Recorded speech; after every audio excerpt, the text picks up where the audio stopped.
la strada per caso stasera. Siamo andati così in un caffè e mi ha offerto da bere.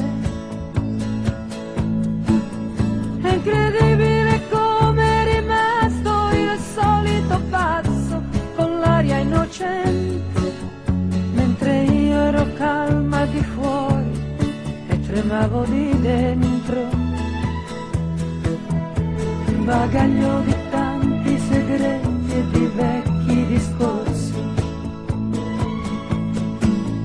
ci faceva sembrare due complici buffi un po' persi. Lui mi ha chiesto del tempo e mi ha detto che adesso ha una donna che ama e gli piace e che in fondo fra tanti problemi è un uomo felice. Sa, non so che cosa sia, forse un po' di gelosia, ma mi spiace saperlo felice anche senza di me. Sai, non so che cosa sia, forse un po' di gelosia, ma mi spiace saperlo felice anche senza di me.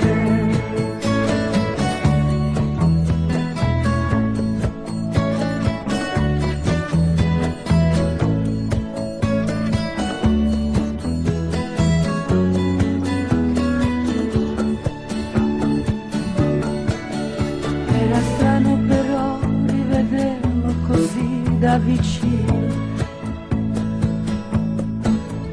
in quegli occhi che io volevo per il mio bambino.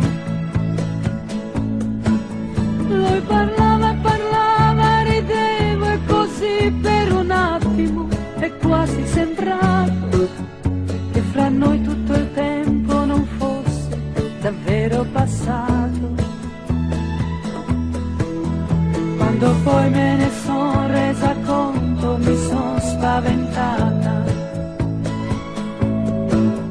e così l'ho lasciato